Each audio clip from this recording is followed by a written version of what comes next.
What's up, guys? Inside Jared Lesher's yz250. This is actually the motor going together. He's got 3 engines. This is one of them. This one we raced a lot of Supercross on, and we think we lost the main bearing. Here's the old main bearing on this side. We think we lost. It still spins okay, but it was making a knocking sound, and this is the only thing I could find in the motor that didn't look perfect. So everything else looked great. Here's the crankshaft. It's in great shape. Rod's good, but it's measured true, so we don't think anything there. The cylinder and piston look good. This is a replate cylinder. This is the second cylinder design that we've done for him.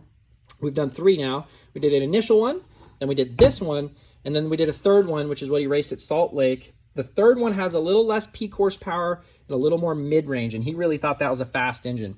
And big change that we did on that particular engine was this sub-exhaust port here. We didn't raise it as much as we did with the other 2, and our goal there was when the sub-side power valves open, to not open so much exhaust area so quickly so that it didn't have as aggressive as a hit on the front side, but also a little more bottom, a little more mid-range.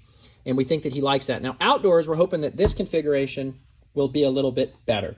It's got a little bit more exhaust port area. It should have a little bit more peak, maybe about a horsepower, but it should also have a tiny bit more over rev than the other configuration because we've got more exhaust port area. And we'll see how that does for him. This one's been replated by Power Seal. Those guys are great. I don't think they sponsor him or anything, but they're great people over there.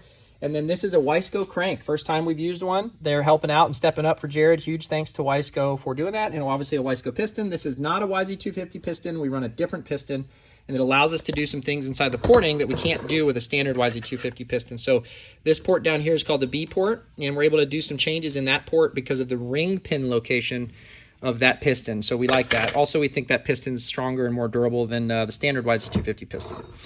Here is a KTM cylinder. So let's talk a little bit about two-stroke theory. So one of the rare ways that the KTMs, in my opinion, are far superior to the Yamaha is just over the years, they continue to update their package. And so it's got more modern scavenging design. It's got a little bit more modern port design. But the biggest difference that we would wish we could have on the YZ, if I could wave a magic wand and have somebody recast me a cylinder, is this difference right here. This is the main exhaust port in the Yamaha. This is how wide it is with this little gauge right here. Okay, that's about there. Okay, just like that. Now, if we go over here to this KTM, I have the exhaust valve down. Let me pick it up. Unfortunately, the lighting's really poor. Sorry, but if we get in here, you can see that we've got a heck of a lot less width on the Yamaha. And that's something that we can't change on this. We can't go any wider towards these auxiliary ports because this bridge gets too thin and starts to crack. And obviously we can't go as wide as a KTM because we would be into those auxiliary ports. So if we were to get this port as wide as the KTM is, these auxiliary ports would be in the way. They would need to move outward more, which is what the KTM has done with their arrangement. This allows the KTM to have a lot more exhaust area with a lower exhaust timing, which is just a positive all the way around for power spread and performance.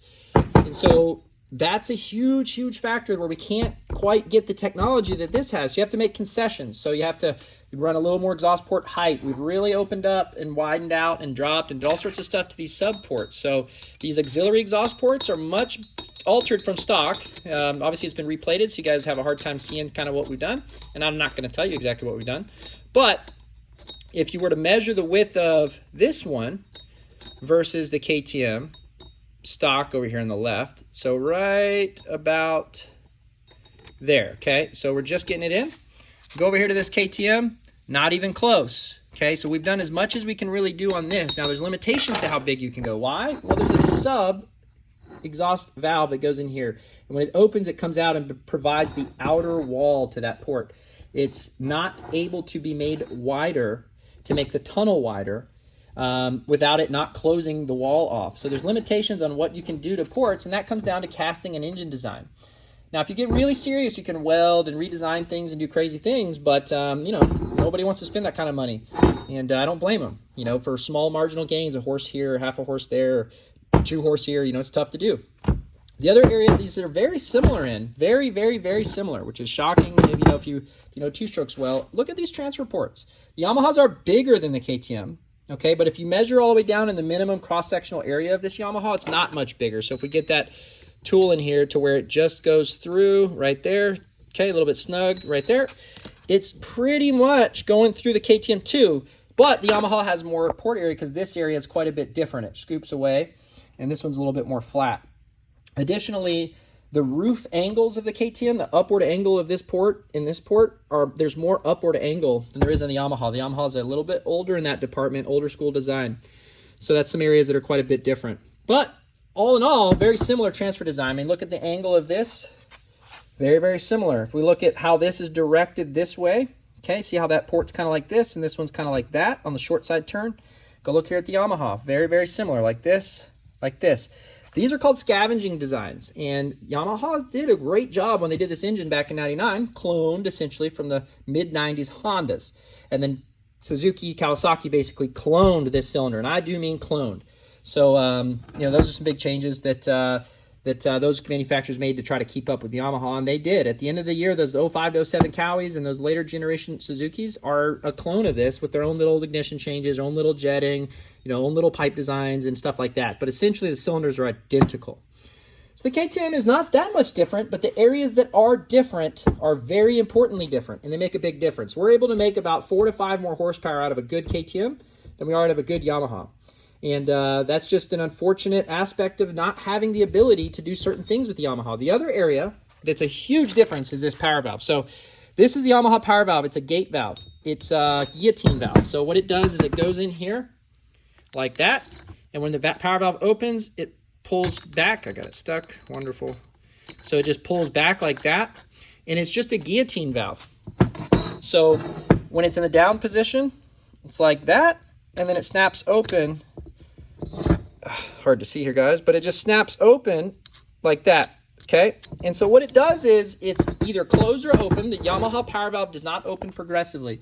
It's a snap open valve. So it either is closed or it is open, but there's no in-between on this valve. It doesn't kind of progressively open. The in-between is the side valves open slightly later than the main valve. That is the in-between. So you open this main port first, and then slightly later you open these side ports. So you don't get all the exhaust area at once, which is a good thing.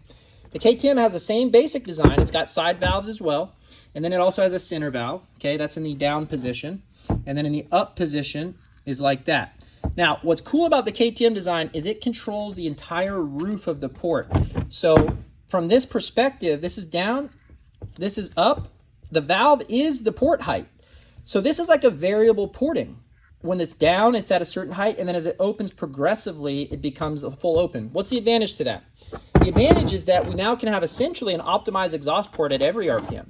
The Yamaha is just optimized when the valve's closed for kind of a small window, and then when it's open for a small window.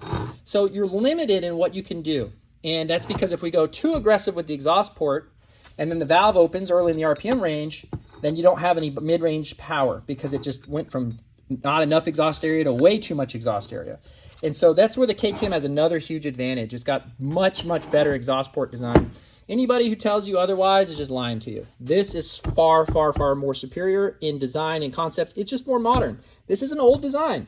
This is at least about 20 years more modern in concepts. If Yamaha were to do an all-new two-stroke and truly had good staff on board, they would look a lot more like this. And that's just the nature of the beast. So not a bad design. We like it. It runs great, and it's still an awesome motorcycle. But this is a little more modern. There's some advancements in here that are just better. Now, there's a negative. Because that exhaust valve is the entire roof, all the way down to that little crack there, you cannot water cool it. And so it gets really hot, and that's a negative. That actually creates or contributes to potential for detonation and things like that. And so if you really study these two engines, the KTMs come with way less compression, and I mean way less compression. And the Yamaha's way higher. But part of that reason is this exhaust port is water cooled all the way except for that little tiny sliver of a valve. And so we are able to pull more heat out of some of the fresh charge that's going into that exhaust port before it gets stuffed back in. And that makes a big, big difference in detonation resistance. So that's a negative to this power valve design. And Honda's had a steel valve that did very similar to this design. And that's one of the areas I think the Yamaha was much better than the Hondas back in the day. So those are some little insights for this engine. Huge thanks to yz250 for stepping up for Jared on this. Hopefully everything goes good there. We hope that this is what we found because everything else looked really, really nice inside the engine. But looking at the heat marks and kind of how it feels, every once in a while it just doesn't feel wonderful. It has a little knock to it. We think that was a problem on this. And yeah, back together and fresh, vapor blasted, looking pretty. Fresh cylinder, maybe a little more outdoor focused than our other cylinder. And we're going to see what What this one does for outdoors, got a little more exhaust port area on these subs than we have on his other cylinder that he raced for Salt Lake, which we kind of reduced some of this sub area and went a little less aggressive with, so it came on the pipe easier and earlier, but not quite as aggressively. All right, I'll see you guys next time. Thank you for watching. Hopefully you guys enjoyed this video, and we'll try to keep updating with some more technical stuff down the road.